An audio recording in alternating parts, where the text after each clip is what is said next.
DYSP Kumar സാറിന്റെ വീട് അന്വേഷിച്ച് വന്നായിരിക്കും. അത് നാലിവിടെ അപ്പുറത്താണ് സാർ. നിന്നെ തേടി തന്നെയാ വന്നത്. എന്നെ തേടിയോ? എനിക്കിപ്പോ പൗരസമിതിയായിട്ട് ഒരു ബന്ധമില്ല സാർ. ഓ, പക്ഷേ ഞങ്ങൾക്ക് ഇപ്പോഴും ബന്ധമുണ്ട്. നീ എന്തിനാ അക്കാമ്മയുടെ വീട്ടിൽ പോയത്? അക്കാമയോ? ഏതക്കാമ? എന്റെ അമ്മ സത്യം എനിക്ക് അങ്ങനെ അക്കാമ അറിഞ്ഞൂടാ.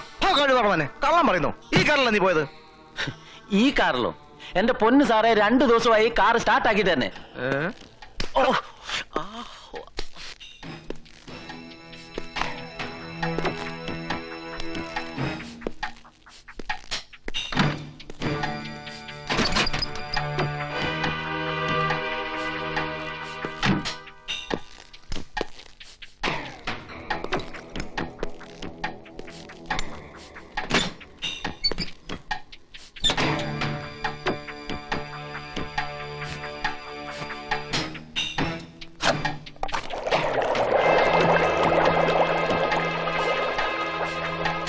രണ്ട് ദിവസമായിട്ട് നിന്റെ റേഡിയേറ്റർ തണുത്തിട്ടില്ല കേട്ടോ.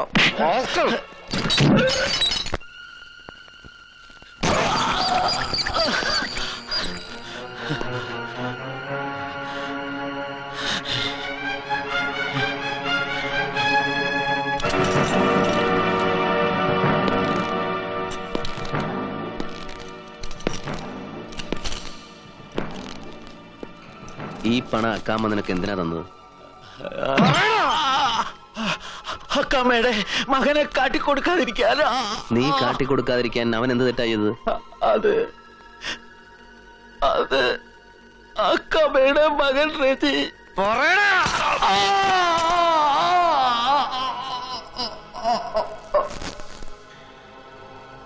അന്ന് സീതക്കുട്ടി കൊല്ലപ്പെട്ട ദിവസം രജിയും കൂട്ടുകാരും ഒരു കല്യാണം കഴിഞ്ഞ് എന്റെ കാറിൽ മടങ്ങി വരികയായിരുന്നു. അപ്പോ രാത്രി ഏകദേശം 7-7:30 മണിയായി കാണും.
ഞാനില്ല, എനിക്ക് ഇതിപ്പോ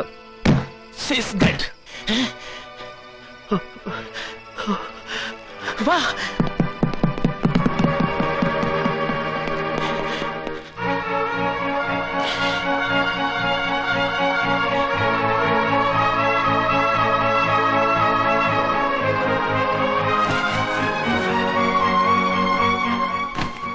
ഞാൻ ഭയന്നുപോയി സാർ, വല്ലാതെ ഭയന്നുപോയി.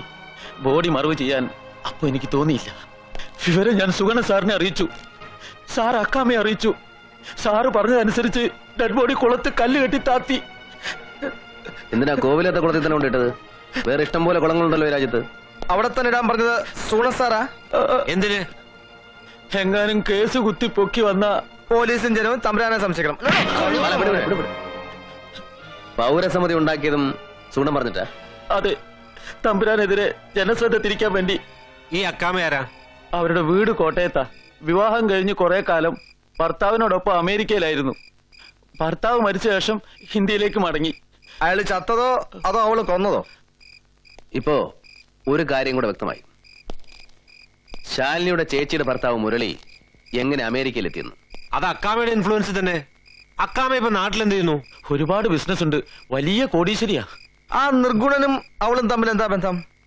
അവൾ സുഗുണന്റെ കീപ്പോ അതോ അയാൾ അവളുടെ? അതൊന്നും എനിക്കറിയില്ല സാർ. പക്ഷെ അക്കാമ പറഞ്ഞ സുഗണ സാർ എന്തും കേൾക്കും. ഓ രാജ, ഇവന്റെ ഇന്നൊരു ഡീറ്റെയിൽഡ് സ്റ്റേറ്റ്മെന്റ് വാങ്ങിച്ചു വെച്ചേക്കും. സർ. അല്ല, ഇനി ഇവന്റെ ജീവന് നമ്മുടെ ജീവനേക്കാൾ വിലയുണ്ട്. ആ തീർച്ചയായും സർ. റെജിയും കൂട്ടുകാരും ഇപ്പൊ എവിടെയുണ്ട്? പറ. പറയാ സാർ.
നോ.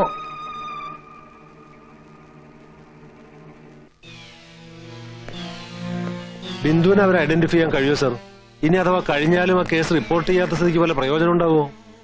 ബിന്ദുവിനെ സാക്ഷിയാക്കാൻ ഞാൻ ഉദ്ദേശിക്കുന്നില്ല. പക്ഷേ അവരെ കാണുമ്പോഴുള്ള പ്രതികളുടെ റിയാക്ഷൻ വളരെ ഇമ്പോർട്ടന്റ് ആണ്. അതൊരു കൺഫർമേഷനാണ്. അവരെ ഐഡന്റിഫൈ ചെയ്യാൻ കഴിഞ്ഞാൽ ഒരുപക്ഷെ ബിന്ദു നോർമൽ ആകാനും അത് സഹായിച്ചേക്കും.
പ്ലീസ്.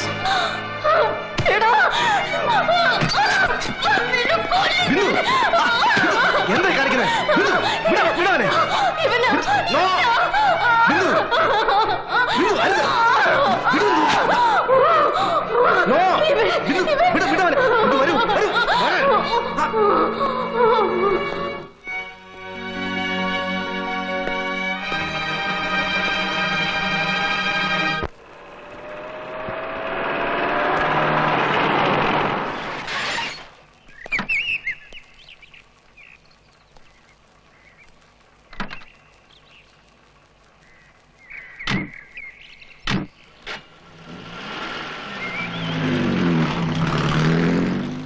തൽക്കാലം പ്രതികളുടെ കാര്യം രഹസ്യമായിരിക്കട്ടെ. ഞാൻ പറഞ്ഞിട്ട് അറസ്റ്റ് റെക്കോർഡ് ചെയ്താൽ മതി. സർ, ഒരു അറസ്റ്റ് കൊണ്ട് മാത്രം ഈ കേസ് അവസാനിക്കുന്നില്ല. ഇവരെ കോടതിയെ കൊണ്ട് ശിക്ഷിപ്പിക്കേണ്ട ബാധ്യത കൂടെ നമുക്കുണ്ട്. പ്രതിഭാഗം വക്കീൽ ജഗദീഷ് ടി നമ്പ്യാർ തന്നെ ആയിരിക്കും അല്ലേ സർ? ആവണമെന്നാണ് എന്റെ പ്രാർത്ഥന. അല്പമൊക്കെ വൈരാഗ്യമില്ലെങ്കിൽ പിന്നെ നമ്മളൊക്കെ ദൈവങ്ങളായി പോവില്ലേ രാജാ? നമ്പ്യാര് 18 അടവ് എടുക്കും പ്രതികളെ രക്ഷിക്കാൻ. 19ാമത്തെ അടവ് എടുക്കട്ടെ. എന്തും ഫേസ് ചെയ്യാൻ ഞാൻ പ്രിപ്പയർഡാണ്. പക്ഷേ അതിനേക്കാളൊക്കെ ഇമ്പോർട്ടന്റ് ആയിട്ടുള്ള ഒരു കാര്യം സുഗണപാലനെ ഇപ്പോഴത്തെ പോസ്റ്റിൽ നിന്ന് മാറ്റുക എന്നുള്ളതാണ്. അയാൾ ആ പോസ്റ്റിൽ ഇരിക്കുന്നിടത്തോളം കാലം ഈ കേസിന്റെ ഇൻവെസ്റ്റിഗേഷൻ മുമ്പോട്ട് പോവില്ല. അതുകൊണ്ട് അറസ്റ്റ് റെക്കോർഡാക്കണമെന്ന് ഞാൻ നേരത്തെ പറഞ്ഞു. സുഗുണൻ സാറിനെ മാറ്റാന്ന് പറഞ്ഞാൽ മിനിസ്റ്റർ കാണണം.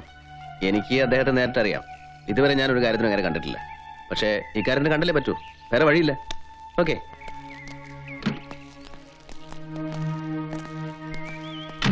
സുഗുണപാലനപ്പൽ എഫിഷ്യന്റ് ആയ ഒരു പോലീസ് ഓഫീസറെ സസ്പെൻഡ് ചെയ്യണമെങ്കിൽ വ്യക്തമായ തെളിവുകൾ തന്നെ വേണം. ഒരു ഡ്രൈവർ മൊഴിയൊന്നും പോരാ. പിന്നെ ആരുടെ മൊഴിയാണെങ്കിൽ മാത്തുകുട്ടിച്ചാന് ബോധ്യാവും. തങ്ങളുടെ സൗകര്യത്തിനനുസരിച്ച് മൊഴി ഉണ്ടാക്കുന്ന ഒരുപാട് ഓഫീസർമാർ ഇവിടെ ഉണ്ട്. ആ ലിസ്റ്റിൽ നിങ്ങൾ നേരത്തെ പറഞ്ഞ എഫിഷ്യന്റ് ഓഫീസറും പെടും. ഒരു ഒറിജിനൽ ഐ വിറ്റ്നസിന്റെ മൊഴിയേക്കാൾ താങ്കൾക്ക് സ്വീകാര്യമായ മൊഴി ഉണ്ടാക്കണമെന്ന് പറഞ്ഞാൽ കുറച്ച് ബുദ്ധിമുട്ടാണ്. ഈ ഓഫീസർ തന്റെ പോസ്റ്റിൽ ഇരിക്കുന്നിടത്തോളം കാലം ഈ കേസിന്റെ അന്വേഷണം മുന്നോട്ട് കൊണ്ടുപോകാൻ ബുദ്ധിമുട്ടാണ്. അതുകൊണ്ടാണ് അയാളെ സസ്പെൻഡ് ചെയ്യണമെന്ന് പറയുന്നത്. അല്ലാതെ എനിക്ക് അയാളുടെ യാതൊരു പേഴ്സണൽ ഗ്രഡ്ജുമില്ല. അത് പറഞ്ഞാൽ മനസ്സിലായില്ല പിന്നെ എന്നെ ചെയ്യാനാ? അനിയൻ കുഞ്ഞിന്റെ പൊസിഷൻ മനസ്സിലാവാഞ്ഞിട്ടാ. സസ്പെൻഡ് ചെയ്താൽ അയാൾ ട്രിബ്യൂണലിൽ പോകും. കൂടാതെ സസ്പെൻഷൻ ഫോഴ്സിന്റെ മൊത്തം മൊറയിലിനെ തന്നെ ബാധിക്കും. ഓ, മൊറയില് ഭരിച്ച് നിങ്ങളെല്ലാം കൂടെ തന്നെ ഇല്ലാതാക്കിയില്ലേ? ഇതൊക്കെ വേറെ ആരോടെങ്കിലും പോയി പറയണ മാത്തുകുട്ടിച്ചായ. പ്ലാന്റർ കുരുവടിയുടെ മകൻ എന്നാ റബലായത്? തനിക്ക് എന്താ എല്ലാറ്റിനോട് പുച്ഛം? എങ്ങനെ പുച്ഛിക്കാതിരിക്കും? തെരഞ്ഞെടുത്ത ഗവൺമെന്റ് ജനങ്ങൾക്ക് വിശ്വസിക്കാൻ വയ്യ. അവരെ ഗൈഡ് ചെയ്യുന്ന ബ്യൂറോക്രസി വിശ്വസിക്കാൻ വയ്യ. പിന്നെ ആകെ ഉള്ളത് ജുഡീഷ്യറിയാ. അതിന്റെ സംസ്കാരമെങ്കിലും കാത്തു സൂക്ഷിക്കുന്നൊരു മോഹമുണ്ട്. അതിനുവേണ്ടിയാണ് നിങ്ങളുടെയൊക്കെ പിന്നാലെ നടക്കുന്നത്. എനിക്ക് തർക്കിച്ചിരിക്കാൻ സമയമില്ല. മാത്തുക്കുട്ടിച്ചാനെ കൊണ്ട് വയ്യെങ്കിൽ പറ.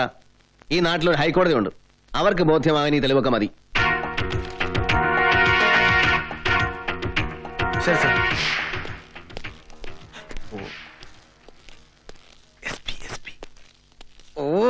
സസ്പെൻഷനിലെ ഉദ്യോഗസ്ഥനെ സല്യൂട്ട് ചെയ്യാൻ നമ്മുടെ പെരുമാറ്റത്തിൽ പറഞ്ഞിട്ടില്ല. എവിടാ നീയൊക്കെ പിടിച്ചോണ്ട് പിള്ളേരെ? അവന്മാരെ ഇപ്പൊ ഇറക്കി വിടണം ഈ നിമിഷം. കോടതി ശിക്ഷിച്ച കേസ് റീഓപ്പൺ ചെയ്യാൻ പോകുന്നു. എങ്കിലേ എനിക്കൊന്ന് കാണണം. സർ അവരിപ്പോൾ ജുഡീഷ്യൽ കസ്റ്റഡിയിലാണ്. ഓ, സസ്പെൻഷൻ ആയ ഒരു ഉദ്യോഗസ്ഥന്റെ ചോദ്യത്തിന് മറുപടി വരേണ്ട ആവശ്യമില്ല. സസ്പെൻഷനിലാണെങ്കിലും എന്റെ വില ഞാൻ കാണിച്ചു തരാടാ. സൂര്യൻ അസ്തമിക്കുന്നതിന് മുമ്പ് നിന്റെയൊക്കെ തൊപ്പി ഞാൻ നിർപ്പിച്ചിരിക്കും. സാർ ഈ വിരട്ട് കണ്ട് ഭയപ്പെടുകയൊന്നും വേണ്ട.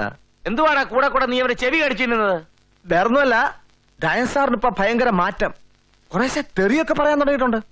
സാറിന്റെ വർത്തമാനം കേട്ട് പെട്ടെന്ന് ചൂടായി വല്ല പട്ടി നാറി തെണ്ടി പട്ടി പൊലയാടി. അല്ല, അങ്ങനെ വല്ല സാറിന്റെ മുഖത്ത് നോക്കി വിളിച്ചാൽ അത് സാറിന് മോശമാവില്ല എന്ന് ഞാനിവിടെ ചെവി പറയായിരുന്നു. ഓഹോ, എല്ലാ ഏർപ്പാടും ചേർന്ന് എനിക്കിട്ട് ഭാരമൊക്കെ ഇറങ്ങിയിരിക്കാണല്ലേ? നീയൊക്കെ എണ്ണിയിരുന്നോടാ മോയിന്റെ മക്കളെ. ഹലോ സുഗുണപാലൻ സാറേ, പിന്നെ ഒരു കാര്യം, വീട്ടിൽ ഈ ഭാര്യയും പിള്ളേരൊക്കെ വിളിക്കുന്ന പോലെ ഞങ്ങളെ വിളിച്ചാലേ എപ്പോഴും സഹിച്ചെന്ന് വരില്ല. ഓഫീസർ ആയിരുന്നു എന്നുള്ള കാര്യമൊക്കെ മറക്കും. ഓ, താനെന്ത് തോന്നിയാസൊക്കെ വിളിച്ചു പറയുന്നത്? സാറിന് ചുമ്മാ ഇരിക്കും സാറേ. ഇവനൊക്കെ കയ്യോടെ കൊടുത്തില്ലല്ലേ ശരിയാവത്തില്ല.